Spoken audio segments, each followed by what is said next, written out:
Hi everyone, I'm Marieanne, the Artsie Crafter. Welcome to my channel. Today I thought I'd bring you along on a little experiment I'm wanting to do, and I thought you might find some interest in this. I wanted to stiffen some laces to use as like pockets in my journals, and I thought I didn't want to use, like you can buy one of those commercial fabric stiffeners, but I didn't want to do that. I wanted to add some texture as well as stiffening the lace, and also once I've done that, I also want the option of being able to color lace, especially if you had cotton lace. The cotton will take dyes and whatnot, but some of the acrylic laces don't take too well to dyes or paints or anything like that, but perhaps adding some texture, and the 3 products that I'm going to be testing might have more success in coloring the laces. So I'm all organized. I've got my I've got 4 types of lace here, some fabric and some laces and some cotton lace and some gauze from not lace at all, it's from a curtain. And the products I'm going to be using is, here I'm using Atelier Interactive Artistic Acrylic because it's nice and thick, and so that's one. And then I'm going to use some gesso, and lastly some modeling paste. This is a Montmartre brand, but any modeling paste will do. And I've got a paintbrush, but I've only got a small paintbrush because my big ones are all glugged up because I'm not always, oh, here's a bigger one. I'm not always good at washing them out in a timely fashion, especially when I'm using acrylics. And you want a paintbrush, if you're going to try this out, you want a paintbrush that is suitable for acrylics or oil, something that's a bit stiffer. Watercolor brushes are too soft, so you want something that's a bit stiffer. One of the reasons why I want to do this is because one of the last pages I want to share with you in my Bohemian journal is putting a pocket in, and so I thought I'd do this experiment at the same time. So once I finish this and we get these dried, then we can go on to seeing if they will take the paint. So that's going to be the second part of this video. So well, I better hurry up and get on with it. So I'll put these other 2 aside and we'll work on the least thick, I think. This is the least thick medium, and we'll see how we go. And I better get some wet ones ready. Wet wipes ready. I got a giant one here, and I haven't used them for a while. Oh yes, they're still wet. That's good. I'll keep it aside for any messes. So I'll just have that on the side there, and let's get to it. So it's just a matter of picking up some paint, and I want it thick because I want to add texture to these fabrics or laces, whatever. So as I said, this is an experiment, and I think I might just wet the brush first. It might be handy if I have a wet brush. I might be able to spread the medium over the fabric much better, because this is very gauzy. So it's going to be a bit of an effort to keep this stuff on the gauzy fabric, but anyway, we'll see how we do. And it doesn't have to be a solid coating for this to be successful, because nothing's perfect in the junk journal world. And now we'll get on to this little strip of broad angle lace. So I don't want it too thick that it destroys the texture or the patterns on the lace, because that would defeat the purpose of stiffening this lace. Oops. So I'll go ahead and use this medium, and the other two mediums I will do off camera because it's pretty much exactly the same. I'll be doing them exactly the same way as you're seeing me do these ones. So no point in repeating the steps.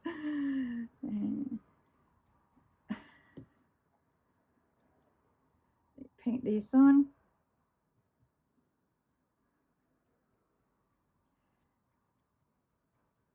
And if the texture isn't thick enough, you can always add a second coat once this first coat has dried. So I'm going to paint these on, and then I'm going to lift them up because I don't want them to get stuck to my plastic backing. And I might wet my brush again. It would have been good if I did it in clean water instead of dirty water bowl, but never mind. That'd be one way to test whether the paint color would adhere to this fabric, wouldn't it? Be a shortcut. So I hope everyone's having a nice crafty day and want to craft along with me to test this out, or maybe you just want to sit back and see that it works for me first before you have a go at this. That's always handy, I guess. And these are just a sample of laces and lace fabric. You know, you can try this on other things, you know, like some muslin or cotton, or you know, some other laces or whatever, lace fabrics, just to see how it goes. And I like this one to be really textured there, so we'll see how we go. So there we go. I will put the lid back on this while I'm at it, and I will go on now, and I will do these other ones, the next one, and I will be doing these, as I said, I'll be doing these exactly the same way. So I'll go ahead and do that, and I'll come back, I'll dry them off, and then I'll come back and show you. We can go through the results together. Okay, I'm back. They're all dry, and I wanted to lift these on to just to let you know to dry these so they wouldn't fly away, because I used my hairdryer to dry them. I used some clips, bulldog clips, to hold them down while I dried them with my hairdryer. And the other thing I did was when I finished painting them, I peeled them off and put them on another plastic sheet and washed this one, and then put them on to dry, so that I remembered which you know, which paste that I used. And so now I haven't tested them at all to do the comparison. I wanted to wait and do that with you on the video, and we can find out the results together. So I'll just put these away, and we'll get on with the experiment. It was a bit like being back at uni doing scientific experiments. You know, you put your little samples on the little things and put labels on them and all kinds of things, and then look at them under the microscope and all that kind of thing. Little specimens. This is my little specimens. So anyway, so I think it'll be quite obvious, perhaps, maybe just to me, not to anybody else. This one here is the gauze, and the gesso worked the least, but of course it could have been my application, of course. And the acrylic was, actually the acrylic is softest. It doesn't hold it at all, but it does have some texture in there, so the paint did stick. This one's a bit stiffer, and looks like the modeling paste was the stiffest. I can feel that it's much stiffer than the gesso. So that's those ones. And then this Brode Anglais lace. As far as stiffness, The gesso looks like feels like it's the thickest, but that one modeling paste is not too bad either. And the acrylic paint didn't really, it stiffened it. It's quite stiff, but it didn't stiffen it like, these are almost like as stiff as cardboard. This one a little bit more so because it's the modeling paste, I guess.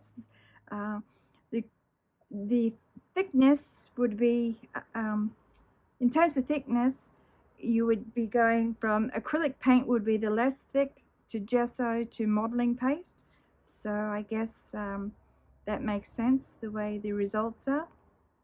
And then that's those two on that side, and then I'll move it over to the other side, and without making too much of a mess. And should have had the acrylic paint first, but anyway.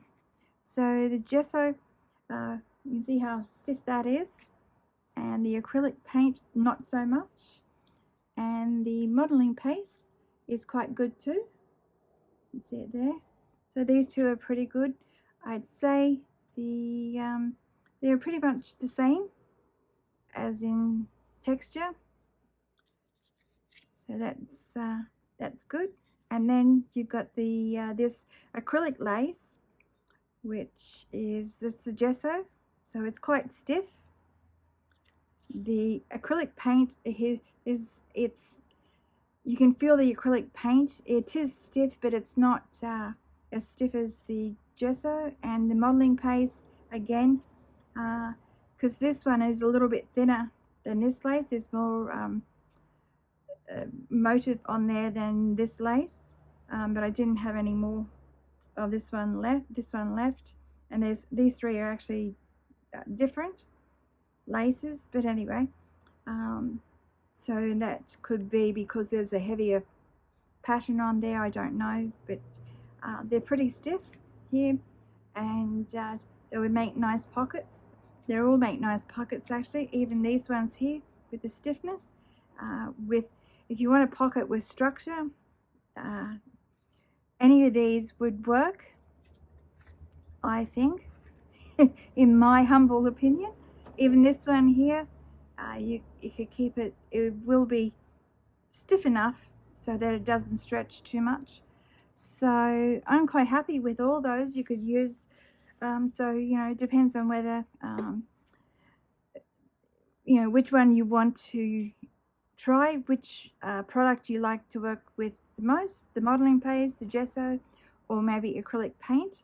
And I can't see any problems or negatives with any of them really. So anyway, we'll get on to the next one, which is we'll test out because they've got texture on there, it should take some paint or color. And I thought to test this out, I will use some. Easiest way would be to use some coffee dye because it's water based, and if it will take coffee dye, it would take any color paint or ink, especially ink. I've got I don't have any ink, liquid ink, but I'll test one out on liquid ink. But anyway, I think this should give us a good enough,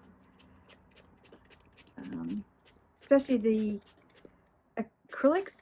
I know we'll go on to the fabrics, whether you got any texture on there or not, but it's these acrylic ones that wouldn't take, and you can see that it's staying on there because it has got that texture on there, and you can see at the back it gives that pretty mottled effect from the white acrylic paint to the white acrylic paint to the white lace, but there is acrylic paint on the back there, so that's probably what the coffee dye is sticking to.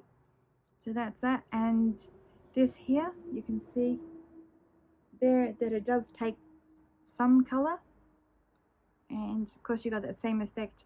It kind of sticks to where the acrylic paint has attached to the fabric.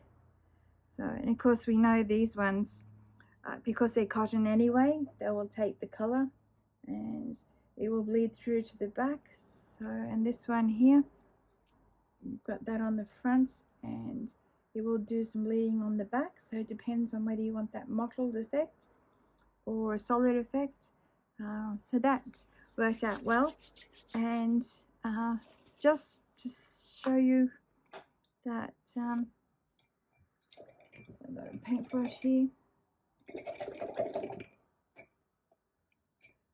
Just spray, because I'm too lazy to do it any other way. I want to show you, spray. These inks are water-based, so you can reactivate them by spraying some water on there. So dabbing my paintbrush on here is not going to hurt them at all because they are water-based.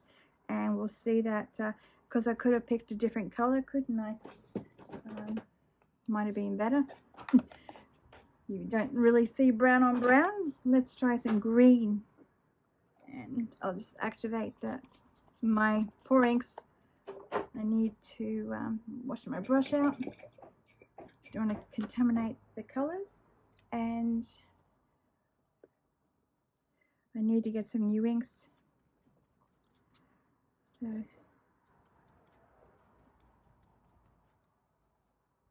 and I've still got some white on there. I'll use another paintbrush.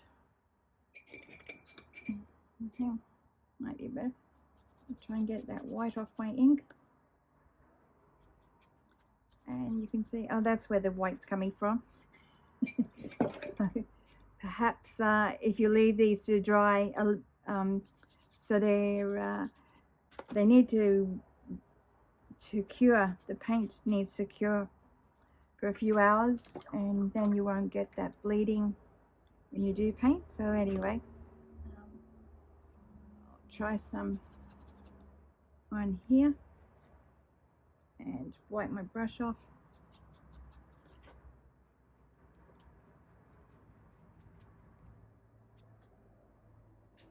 As you can see, I think you can pick it up. It does take the color, very subtle. And this one here, it does color. As I said, if you wait till these products cure, they have their own curing time, and I have no idea how long that is, but I imagine if you left it overnight they would, because I only just dried them. Especially acrylic paint, it needs a few hours or a few days to cure properly. So now we're going to try the gesso, and I'll do this coffee dye again. Spread that out, and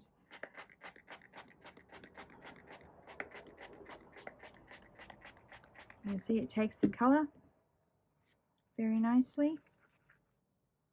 As you can see there, I've only sprayed it on lightly. So, and then the ink,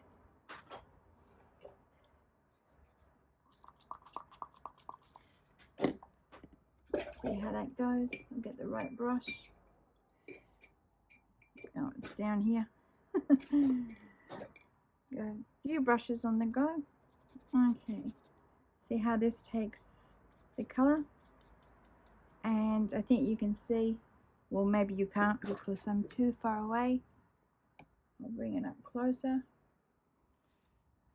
I always forget to do that. There we go.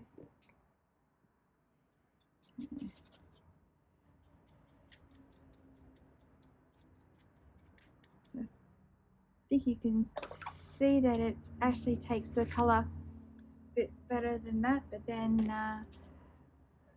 the gesso might dry faster rate than the acrylic paint, and it seems to be a stronger color.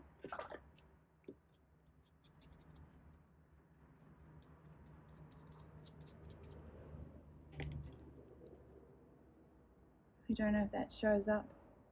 It seems to be a lot more color on there, than picks up more color than the acrylic paint.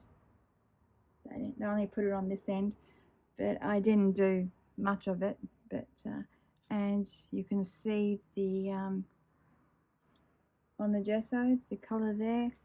as opposed to the acrylic paint. But then, as I said, you need to let this cure a bit more.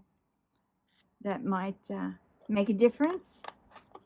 So that's those two. And then modeling paste, so I'll put it on a generous amount this time, just to make a comparison.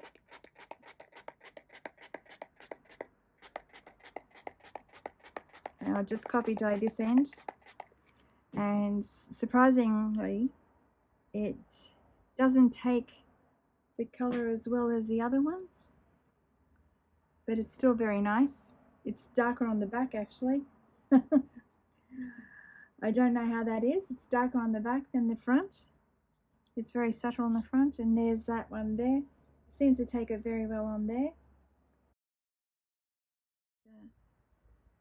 It's very subtle on the Broad Anglais lace. Now it's darker on the back because it pulled at the back. I guess that's why that happened. And again here, it did go on the back. Seems to be darker on the back than on the front. So the modeling paste looks like it doesn't take the color as well as the gesso. You see the comparison? I don't know if you can see the comparison. I'm looking at it and you can't see it. So there we go. I think looking at through the camera, they look about the same, don't they? Then the last test is to see if you take some of this color. To get strong colors, you might have to do a couple of coats to get it darker and darker. So, and that turned out, that's very pretty. So perhaps, you know, if I spend some more time colouring it, it might work. Yeah, if you go back to this one, as I said, my inks are drying out, but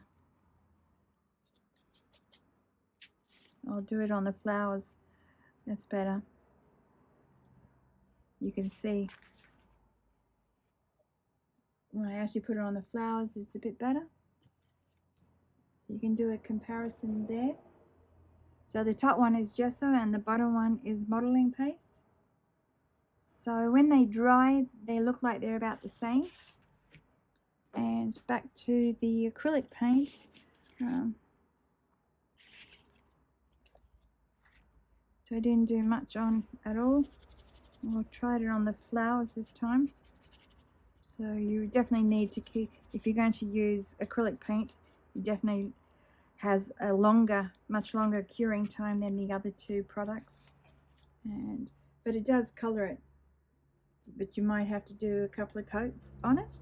So anyway, that's a little experiment. So I hope you got something out of that. I hope it was helpful. If you like to use lace and that on in your journals, or lace fabrics, or these thin fabrics, maybe you want to try one of these products to just stiffen it up a little bit, you know, especially when you're making using them on pockets and such. So I'm going to put those aside. This is what I went ahead and did, what led me to do that little experiment, because I used I think I used modeling paste on this, and then I used coffee dye at one end. This other end is aged mahogany. Yes, aged mahogany on this end. And I just wanted it light, so it worked out perfectly. So I wanted to make a pocket in my journal, and I want to place this, I wanted some lace on there, so I thought that would be nice on the front of this panel. And that's what I'm going to do, glue that onto there. So I want to put this as a pocket down the bottom. Here with that lace, I also dyed some of this ribbon with that aged mahogany. Yes, aged mahogany. I dyed some of this cotton fabric, and I'll back you up so you can see what I'm doing. That's better. Yes, and so I want to do, I've already put in my little page tab here, and I've got all the other ones pinned. Trying to work out where I want to place them on in the journal, but I want to do a bit of a ruffle along the side here, and I thought I'd do the pocket first and the ruffle, and then on the edge here I've got one of these little page dangles that we made in a previous video. So if you haven't seen that video, I'll leave a link below, and I want to attach that to the side there. And I also went ahead and made this little envelope the same way that we made envelopes in another video. And if you haven't seen that video, I'll leave a link to that one as well, how we made these envelopes. And this is a different one, and I'm not sure whether I want to close it up on the sides as yet or not.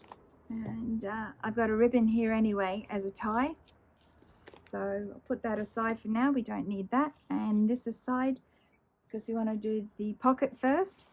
So I've cut this panel out. I'll go put some lace on there and all the trim on the bottom there, and then I'll come back and we can get on to the next step. I finally lost the top of my glue, so I found this in the cupboard or in the drawer, and I couldn't work out what it was before. Then I finally realized it's a pot rivet. You know, those pot rivets that they use, those pot rivet guns to I don't know what they use them for, attaching metal to metal or something or other. But, so that was quite fortunate to find that. And you can see this is quite stiff, even though it's got some copy dye paper on the back. It's still quite firm after I put that gesso on it. So I put my pocket on here.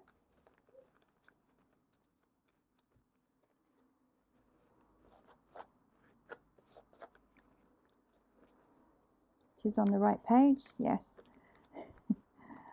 I could have had it hanging down, but a little bit further, I think.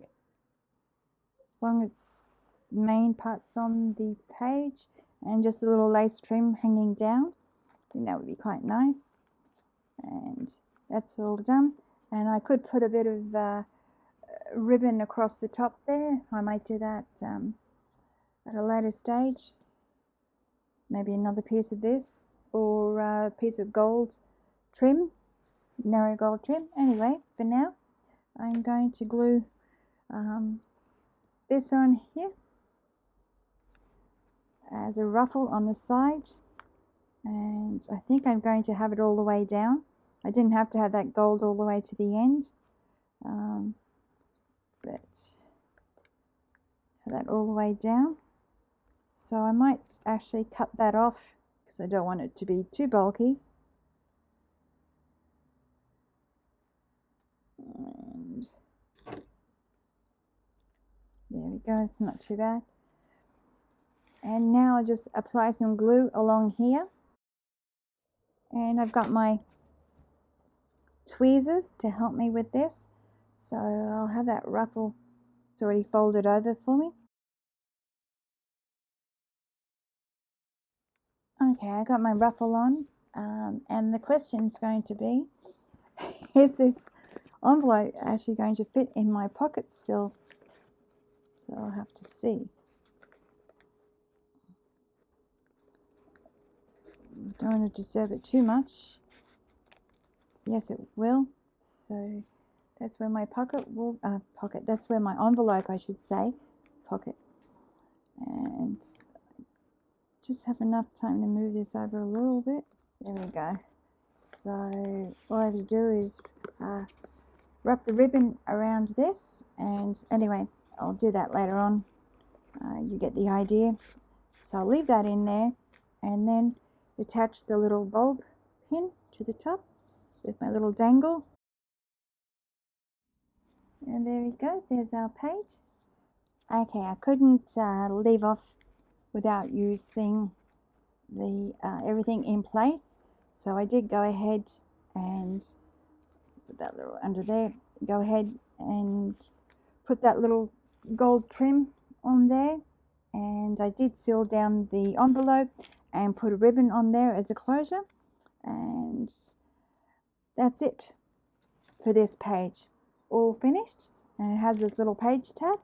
So thank you very much for coming along today and watching my video and watching the little experiment at the beginning and then putting this little page together. I hope you enjoyed watching today. If you did, please give it a thumbs up and leave a comment in below letting me know what you think of the lace. Do you like the idea of stiffening up the lace to make pockets, or you rather just leave it natural? Let me know because I'm interested. And for now, I'll say goodbye and wish everyone a happy crafty day, and we'll see you in the next video. Bye everyone.